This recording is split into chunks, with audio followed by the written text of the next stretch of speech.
o potencial de geração de energia elétrica é um bem da União, assim como o subsolo da mineração é um bem da União. Todas essas atividades têm um organismo da União que autoriza, que concede o direito de uso desse bem, né? No caso do potencial hidrelétrico é a ANEEL, no caso do direito minerário é a DNPM, no caso do patrimônio arqueológico é o IPHAN. Então, evidentemente que a FEPAM não pode autorizar nenhuma obra sem que o inventário do subsolo, do ponto de vista do bem arqueológico, esteja concluído e autorizado pelo IPHAN. Então, o que nós fazemos hoje, na prática, em relação ao IPHAN? A gente tem conversado bastante com o IPHAN, na verdade. Porque é um detalhe, né? Não é um detalhe, mas é uma condição que um necessita de outro e acaba ficando... Sim. Até que o Sindicato das Empresas de Energia Eólica também colocam essa condição aí de projetos que passaram por leilões de 2011, já deveriam ter começado a gerar energia. Sim. E aí tem essa condição de licenças relacionadas a IPHAN e FEPAM. Mas há uma proximidade de conversação, Sim. de tentar buscar uma solução para esse caso? Não? E, na verdade, a questão é a seguinte, o setor elétrico, a coordenação do setor elétrico e o planejamento é a nível federal. O IPHAN é um órgão federal que precisa ser capacitado. Nós tínhamos, há pouco tempo, o IPHAN com 2 técnicos para o Estado do Rio Grande do Sul, né? Agora, o governo do Estado contratou técnicos e cedeu ao IPHAN para ajudar nesse trabalho, né? Mas, evidentemente, que os órgãos federais, eu sugeriria que os órgãos federais, ao invés de reclamar do IPHAN, cobrassem do seu próprio governo que capacitasse a instituição. O IPHAN precisa ser capacitado exatamente como a FEPAM precisa ser capacitada. Sem capacidade, não consegue trabalhar, né? Então, a FEPAM, hoje, ela orienta, como o IPHAN, de fato, demora, porque tem esse problema de capacidade, o IPHAN orienta os empreendedores, já no pedido da licença prévia, que vá ao IPHAN e solicite autorização para fazer a investigação arqueológica. A FEPAM emite a licença prévia sem o parecer conclusivo do IPHAN, mas não emite a licença de instalação. Por quê? Porque, evidentemente, uma vez que se altere, que se construa a infraestrutura sobre a área, fica difícil fazer a investigação. Então, esse tem sido também o entendimento dos ministérios públicos, né? Então, nos casos, há vários inquéritos em casos em que a FEPAM, de fato, emitiu no passado a licença de instalação sem autorização do IPHAN e teve que voltar atrás e aguardar o IPHAN por determinação do Ministério Público, né? Então, são vários inquéritos exatamente tratando desse tema hoje. E a preocupação da FEPAM, obviamente, tem que ser uma preocupação com a agilidade, mas também uma preocupação com a credibilidade. Quer dizer, alguém que receba uma licença da FEPAM tem que estar seguro de que aquela licença é de verdade. Não é uma licença que vai ser questionada no dia seguinte por uma ação civil pública, né? Seria isso, presidente. Devolvo os trabalhos ao deputado Lucas Redecker para que possa dar sequência aos inquéritos e os levantamentos. Mas antes, porém, deputado, só quero fazer aqui também, justificar o meu atraso. Estava preso e retornando de uma atividade no município de Farroupilha. E dizer da disposição, agradecer a vinda aqui do presidente da FEPAM. E, por óbvio, aqui, antes de passar ao questionamento do deputado Frederico Antunes, presidente, eu vi que o senhor estava falando e fez uma apresentação rápida com relação aos parques eólicos. Eu sou lá da Zona Sul do Estado, onde há um grande número de parques eólicos. E a pergunta que fica, assim, rapidamente, antes de passar ao deputado Frederico Antunes, há algum prazo fixo com relação a isso, ou são aleatórios? Como estabelece? E também se tem alguma primazia, todo um conjunto de demandas que vocês têm, de ordem pública ou privada, se esses parques, essas obras públicas têm alguma primazia, um grau de necessidade que é levado em consideração, mesmo com o baixo efetivo que vocês têm e com todas as condições de trabalho que já foi mencionado. Não, o trabalho, a FEPAM procura não estabelecer... A FEPAM é um órgão de meio ambiente, né? Ela não define quais são as prioridades de investimento do setor elétrico.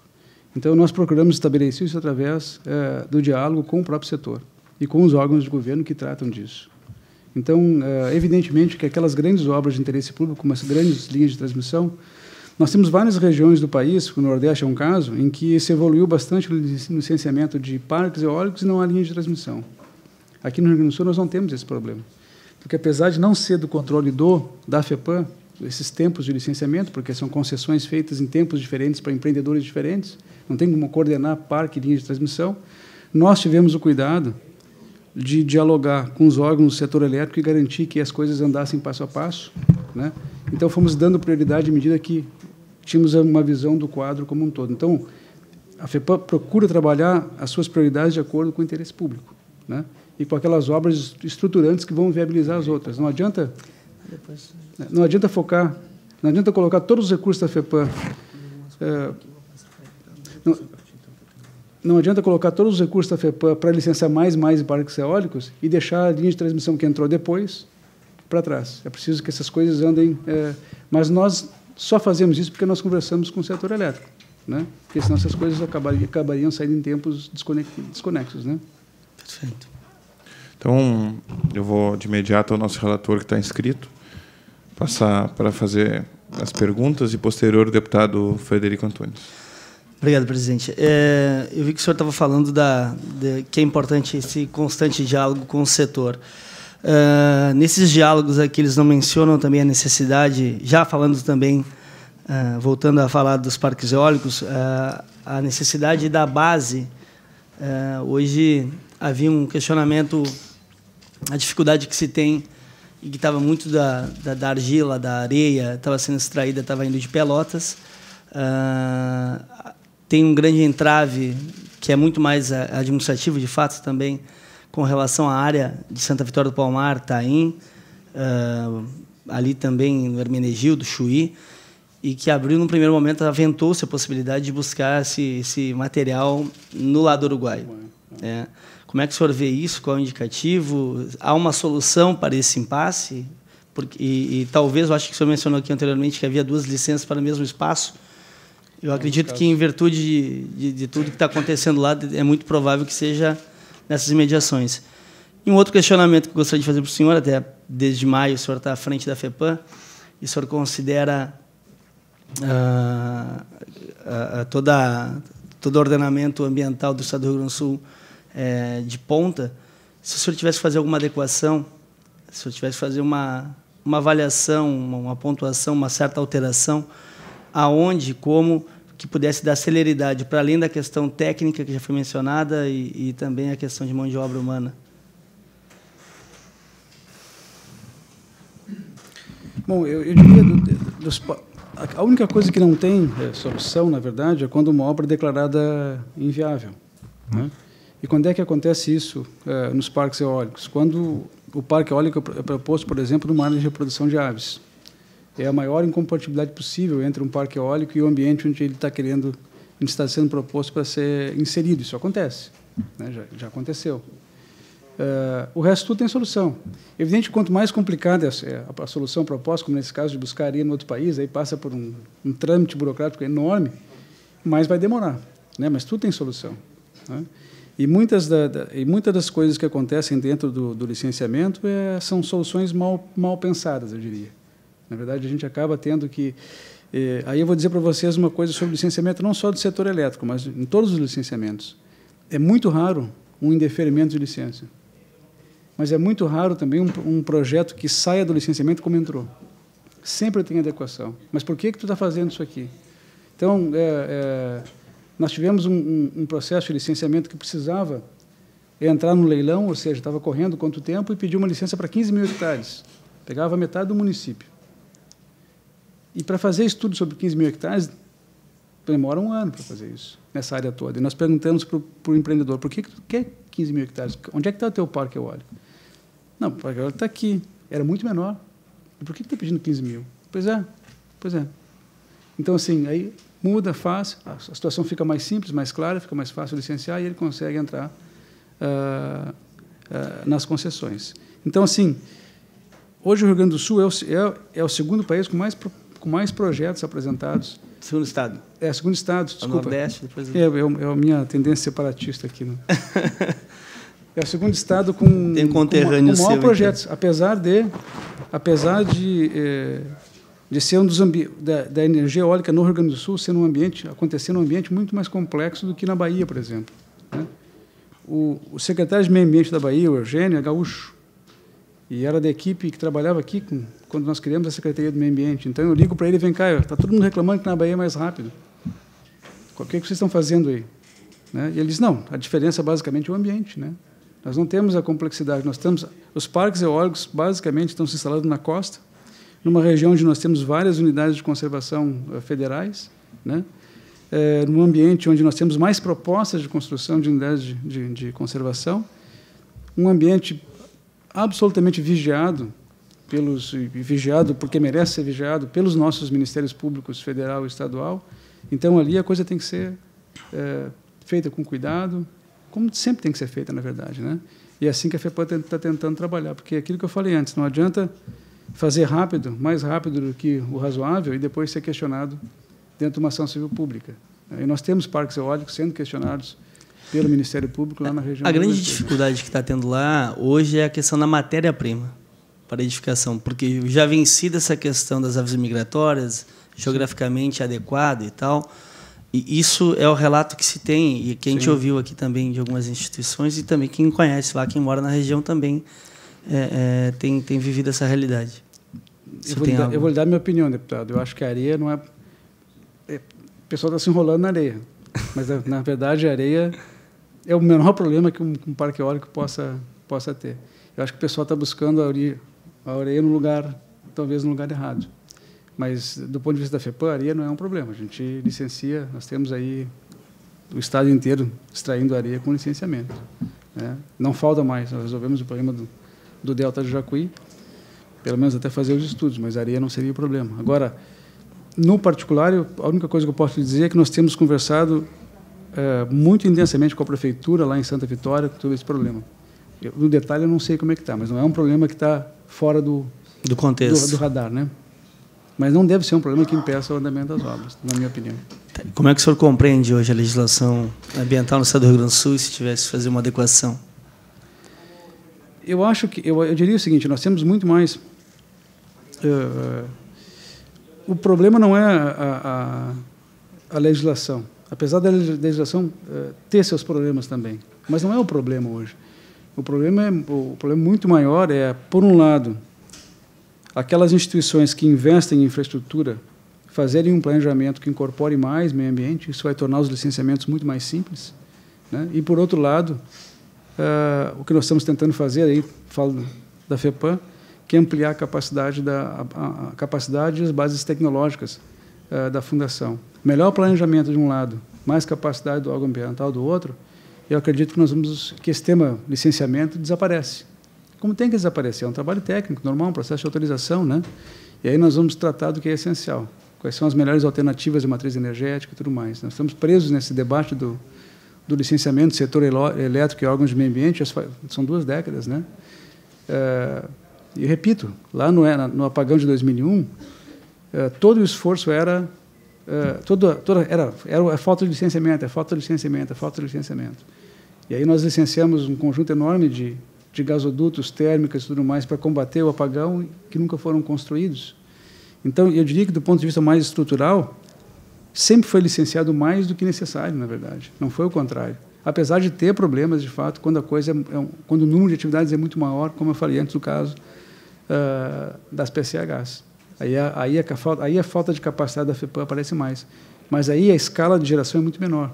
Não é uma escala que defina a falta de suprimento de energia ou não, né? Apesar dela ser gerada descentralizada, faz uma diferença importante. Tá bem. Me tempo satisfeito por hora, eu passo de imediato, então, ao deputado Frederico Antunes para que possa fazer seus questionamentos. Deputado, o senhor está com a palavra. Obrigado, deputado Catarina. Mais uma vez, saudar o presidente Nilvo. Nós temos na metade sul, Nilvo, provavelmente 90% ou mais da produção de arroz irrigado. E um dos grandes problemas ambientais que também era constatado nessa região era a não utilização da casca do arroz. Então, ela era colocada nos campos e espalhadas nos campos por não ter uma utilização, a não ser a cama para gado e, enfim, algumas outras pequenos aproveitamentos, né, em relação a isso. Aí, de repente, nós começamos a ter a implantação de pequenas usinas de energia com aproveitamento da casca do arroz. E a gente nota que, em alguns momentos, esses mesmos locais onde está sendo aproveitada a casca de arroz para a produção de energia, são os locais que estão tendo, né, uma cobrança maior, né, do órgão ambiental nas suas atividades. Eu não sei se tu chegasses a pegar o antes e o depois do aproveitamento da casca de arroz, mas nós temos aí verdadeiros dunas de casca de arroz em locais onde eram estabelecidos esses pontos para descarga de casca de arroz, né, onde o chorume dessa casca, né, poluía o ambiente, onde a combustão também acabava acontecendo. E hoje, com essas plantas de usinas com aproveitamento da casca de arroz, nós estamos deixando de ter esse problema ambiental. Logicamente que a tecnologia para essa utilização ela vem melhorando. Então, se tu pegar a tecnologia de 10 anos atrás para a utilização da casca de arroz e a produção de energia, com as novas tecnologias, tu vê que, como outras áreas também, houve um avanço muito grande. Então, vamos dizer assim, a possibilidade de uma poluição, né, gerada por fumaça ou qualquer outro tipo de subproduto ou de produto da queima, ela vem diminuindo. Qual é a compreensão da FEPAM, se existe compreensão e existe uma atuação que seja ela, vamos dizer, de estímulo, mais do que diretamente, né, de qualquer tipo de punição a essas ações, que são ações que buscam agregar vamos dizer assim, agregar renda, né, porque você está aproveitando e produzindo energia, você está usando a energia produzida no próprio estabelecimento industrial, você está agregando renda, porque você está diminuindo custos.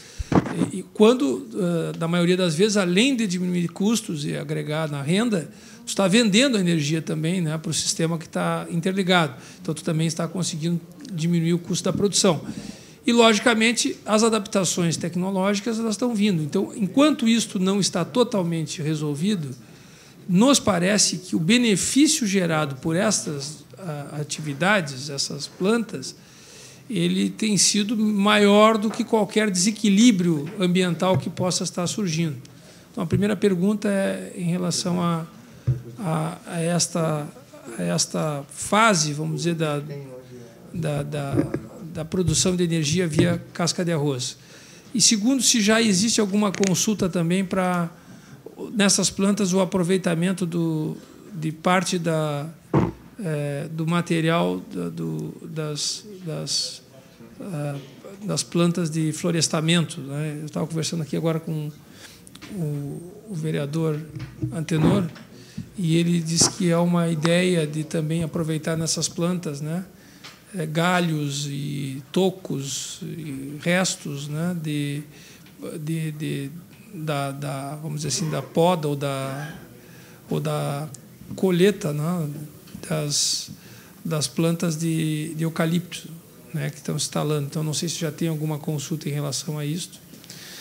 E, por último, nós tivemos aqui as concessionárias falando na abertura, e uma das concessionárias, a AS Sul, manifestou que tem uma terceira subestação em Santa Cruz, que não está ligada, apesar de terem feito um investimento de 10 milhões de reais ou algo parecido, porque ainda falta a licença da FEPAM e do IFAM. E se tem sido motivo de prioridade para a FEPAM esse tipo de de análise, né, onde nós temos um gargalo do fornecimento de energia, né, temos mais demanda do que produção. Nós, no Rio Grande do Sul, importamos 70% da energia, e a qualidade dessa energia também, né, ou seja, de não permitir os cortes. Então, essas subestações elas vêm para regular o sistema elétrico, né, e vêm para expandir, vamos dizer assim, com qualidade, né, a energia a ser fornecida para as comunidades, sem aqueles cortes, né, tradicionais. E tem projetos como esse que estão demorando a serem liberados, e se porventura vocês têm algum tipo de atitude lá que possa, né, colocar esses projetos como prioridade para serem analisados e respondidos as licenças ou não. São essas. Deputado Frederico, presidente, antes, porém, quero solicitar ao presidente Lucas Redecker a prorrogação da sessão da reunião de trabalho. Está prorrogada. Deputado, quando o senhor chegou, estava exatamente falando sobre isso. Vou começar pela última questão, então. A questão do IFAM e da FEPAM e das prioridades, né? Eu falava que a FEPAM não estabelece as prioridades de licenciamento do setor elétrico, e a gente tenta estabelecer isso com o próprio setor elétrico. Então, normalmente, nós temos a informação de quais são as obras mais importantes para evitar gargalos, né? Eu não tenho uma informação específica sobre a subestação em Santa Cruz. Eu imagino que seja um problema, porque não existe um problema ambiental de fato numa subestação. O problema é, na verdade, construir uma hidrelétrica, ou construir uma termoelétrica, aí a coisa a resolver. Imagino que o problema aqui seja muito mais em relação às investigações do patrimônio arqueológico. Mas isso eu posso ver. Mas, na verdade, as prioridades de ação, e eu dava como exemplo o fato de que aqui no Rio Grande do Sul nós não temos aquele problema do Nordeste de ter parque eólico sem linha de transmissão, porque nós demos a prioridade também para o licenciamento de linha de transmissão, porque nós sabíamos que depois nós íamos ser cobrados sobre isso, mas em diálogo com o setor elétrico. Então, a gente vai dando prioridade, né, de acordo com as próprias demandas do setor. É assim que a gente vai trabalhando para evitar que se faça toda a cadeia, lá no meio tem um gargalo que deixa todo o investimento sem poder ser utilizado, que é o caso típico das linhas de transmissão. E das subestações também. Isso eu posso ver, mas não é... Eu pessoalmente, não tenho tratado dessa demanda, né? Sobre a questão dos resíduos, na verdade, hoje no Brasil é estimulado pela Política Nacional de Resíduos Sólidos, né? E uma das maneiras que a lei classifica é a resíduo para energia, né? Onde entra a casca de arroz e entra também os resíduos do processamento da madeira, né?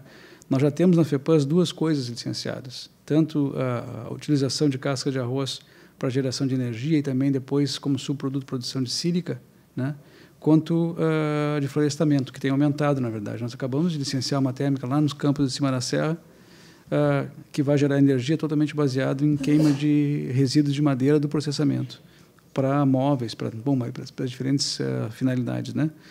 Então, não só eu vejo com bons olhos isso, mas também hoje é objeto da Política Nacional de Resíduos Sólidos, né, que isso de fato aconteça. É evidente que aí eu acho que é muito mais quando uma das coisas que o pessoal olha para a FEPAM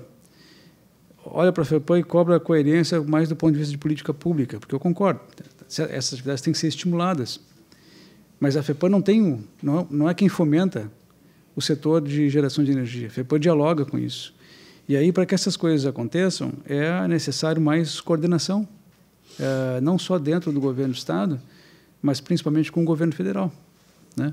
Então, entre setor elétrico e meio ambiente. Agora, do ponto de vista da FEPAM, eu acho que a FEPAM só pode ver com bons olhos a utilização de resíduos para geração de energia, né, com os devidos cuidados, com a devida tecnologia e tudo mais, né? Eu quero dizer que, na verdade,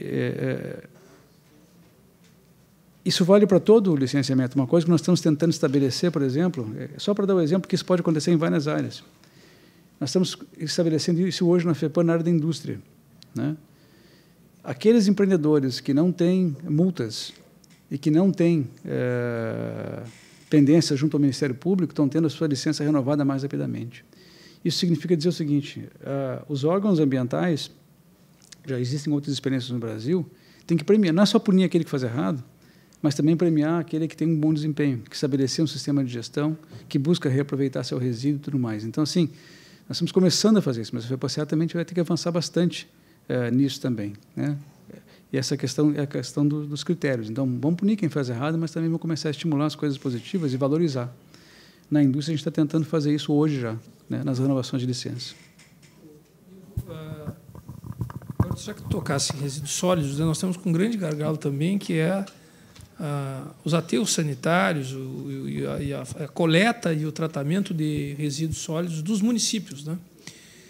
Tem algum plano especial que a FEPAM está sugerindo para, nesses locais, né, a gente já sabe de algumas plantas que estão tendo sucesso na produção de energia. Tem algum programa especial, tem alguma orientação que a FEPAM está procurando dar para, nesse sentido, também utilizar esses exemplos e serem copiados os exemplos com respaldo da FEPAM, né, para modelos como esse de produção de energia usando lixo, né, serem, vamos dizer, contemplar esses locais onde não estão tendo sucesso aí, ou não está tendo desfecho. Tem muitos taques assinados com o Ministério Público, né, de municípios que as coisas estão travadas. Então, isso pode render, né, para o próprio município, pode dar, né, uma renda, né, uma melhoria do custo da sua energia pública, por exemplo, né, ele pode fazer a produção com o lixo. Eu queria ouvir a tua experiência sobre esse assunto aí. Sim. Bom, eu, antes de vir aqui para a FEPAM, eu morava na Dinamarca. Na Dinamarca não existe mais aterro sanitário. Todo o lixo é usado. Não existe depositar em solo mais. E são vários países europeus que não fazem mais isso. Aqui no Rio Grande do Sul e no Brasil, o Rio Grande do Sul até que tem um padrão, dentro da implementação da política nacional, o Rio Grande do Sul é um dos estados mais avançados. Nós temos hoje 7 lixões municipais em todo o Rio Grande do Sul, que devem acabar logo. Mas qual é a alternativa que a maior parte dos municípios está buscando hoje? Nós temos já 75% do resíduo sólido urbano no Rio Grande do Sul indo para aterros sanitários e quase 25% indo para aterros controlados, que é um meio termo entre lixão e aterro sanitário, e uma fração muito pequena indo para lixão, né? Então, mas do ponto de vista de reutilização do resíduo, o nosso quadro é inverso. A gente está enterrando em aterros sanitários quase tudo. Qual é a solução que os municípios têm hoje no Rio Grande do Sul? Basicamente, a maior parte deles coletam o lixo e enviam diretamente para grandes centrais privadas. E o custo disso para o município é gigantesco. Então, na verdade, hoje o município está enviando muita coisa que não precisava enviar, entre elas matéria orgânica que podia gerar energia e também compostagem, né? Biogás e composto para a agricultura. Ao invés disso, está pagando para enterrar esse material dentro de aterros sanitários. Então, hoje, está sendo construído no Estado, isso não é a FEPAM, mas a Secretaria de Meio Ambiente, né? Tem uma empresa, fez uma licitação, tem uma empresa trabalhando para construir o Plano Estadual de Resíduos Sólidos, que é das etapas do Plano Nacional. Então, esse plano estadual que vai traçar essas alternativas, que muito mais do que de novo, não é uma atividade só da FEPAM, também da FEPAM, mas é objeto de política pública, né? Isso hoje está sendo coordenado a nível nacional pelo Ministério das Cidades e Ministério do Meio Ambiente, aqui no Estado pela SEMA, pela Secretaria de Meio Ambiente. Então, até o final do ano, nós vamos ter um diagnóstico mais preciso de como estão esses resíduos, né? Mas o fato é que a gente já sabe, nível de reciclagem baixo e nível de reutilização mais baixo ainda, né? Então, a gente vai ter que buscar, e o Ministério da Cidade tem feito, tá? Eu participei do debate, eles estão tentando colocar isso no Brasil, não só em todos os estados, não só aqui, a questão da geração de biogás, compostagem e reciclagem e reutilização, para que, se o município tiver que levar alguma coisa para o aterro privado, leve o mínimo possível, né? Com benefício de gerar energia, com benefício de reduzir os custos dos municípios e de reduzir o dano ambiental também. Então, agora, nós estamos numa fase incipiente, a política é muito recente. A primeira meta, que é erradicar os lixões, vai fechar em agosto agora. O Rio Grande do Sul vai ser um dos poucos estados que vai chegar quase lá, né? Rio Grande do Sul, São Paulo, são poucos estados que estão nessa situação. Mas aí entra outro ponto que tu mencionaste. Tá, isso é hoje, mas nós temos uma diversidade enorme de áreas contaminadas que precisam ser recuperadas pelos municípios que também são passivos. É possível gerar energia a partir desse processo de recuperação? Bom, é isso que está dentro do plano estadual. Porque a gente vê muitos projetos chegando aqui como a solução para os problemas.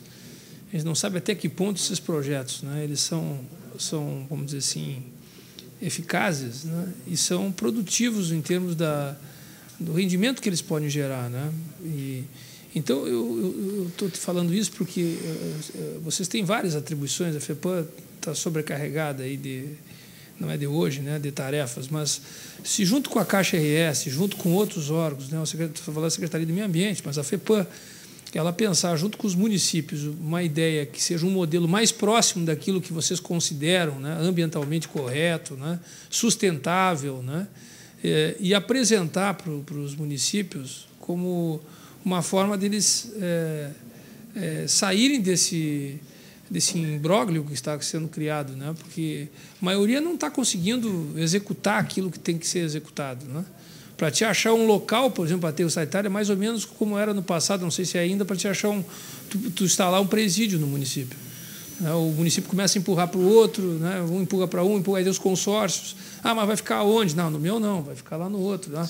Então, é possível fazer um trabalho em que vocês, além de orientar, vocês estimularem, né, porque seja feito desta forma, e aí a produção de energia, eu acho que ela é beneficiada, né, porque essas micro-usinas usando o lixo urbano, né, pelo que a gente ouve em Paraná, eu já ouvi alguns modelos, Paraná e outras cidades, outros estados, e agora você estava falando da Dinamarca, né, isso tem ajudado, tem colaborado, né, para ser utilizado, feito duas ações ao mesmo tempo, a de controle ambiental, né, de melhoria do trato ambiental e na produção de energia para os municípios. Né? Sim. Eu acho que a FEPAM tem uma responsabilidade de auxiliar nisso, mas, como eu disse antes, a FEPAM ela é um órgão de controle, então ela tem que trabalhar coordenado com o setor elétrico, coordenado com aqueles que têm responsabilidade com os municípios, basicamente. Mas, sobre isso, eu só queria fazer uma última observação, que é bem pessoal. Eu não acredito que haja uma tecnologia milagrosa nessa questão. O que me parece mais importante no tema de gestão de resíduos sólidos é a capacidade dos municípios, de fato, fazer gestão, organizar como é que eles tratam a questão do lixo. Depois, como é que se resolve, como é que se vai a separação, reciclagem, essa coisa toda. Porque eu já vi, aí sim, no caso da FEPAM, né, muitos municípios conseguirem os recursos que eram difíceis na época, hoje são mais fáceis, para fazer o aterro sanitário, e em 2 anos o aterro sanitário virar um lixão pelo problema de fazer gestão, porque é uma fábrica, né? Tem que ter capacidade. E quais são os municípios que, de fato, têm condição de técnica de manter um aterro sanitário funcionando? Porque daí entra uma discussão sobre a questão dos consórcios, né? E as PPPs, que talvez tem alguns casos também que tenha, não sei se desse caso, acho que sim, né? Que é possível isso. Com o controle de gestão do município, né, pública, incentivar a parceria privada para... Sim. Não, há várias formas. O Ministério das Cidades tem insistido bastante na questão dos consórcios públicos, né? Basicamente pelo problema de escala. O custo aumenta a escala, o custo reduz exponencialmente. Então, na escala de município, é quase só municípios como Porto Alegre, e mesmo Porto Alegre hoje manda para a central aqui em Minas do Leão, paga, né? Então, assim, a questão de fato, por enquanto, está bom, mas é um retrato. Daqui a pouco não está mais. Sobre segurança das estradas, a gente vê caminhões, né, passando pelas estradas sobre lixo. Transportando para centrais. Hoje tem mais caminhões de lixo, quase que caminhão de madeira. Energia sendo transportada lá para o aterro. Obrigado.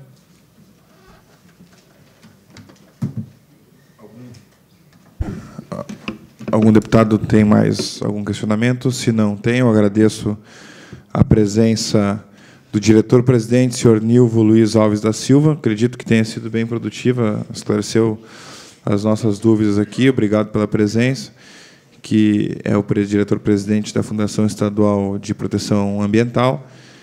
E eu coloco a palavra, não havendo mais deputados que queiram se manifestar, nada mais havendo a tratar, agradeço a presença de todos e declaro encerrada a presente reunião.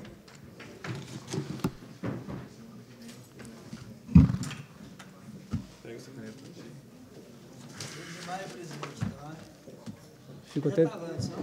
Ah? Não. Eu estava fora do Brasil. Tiraram da Dinamarca para vir para cá, pegar a FEPAM? Eu estava morando na Dinamarca. Mas eu fico até dezembro. Mas até dezembro a FEPAM está organizada para isso. Bom, eu tenho que ver depois. Presidente, obrigado pela presença. Está à disposição de vocês para mais informação.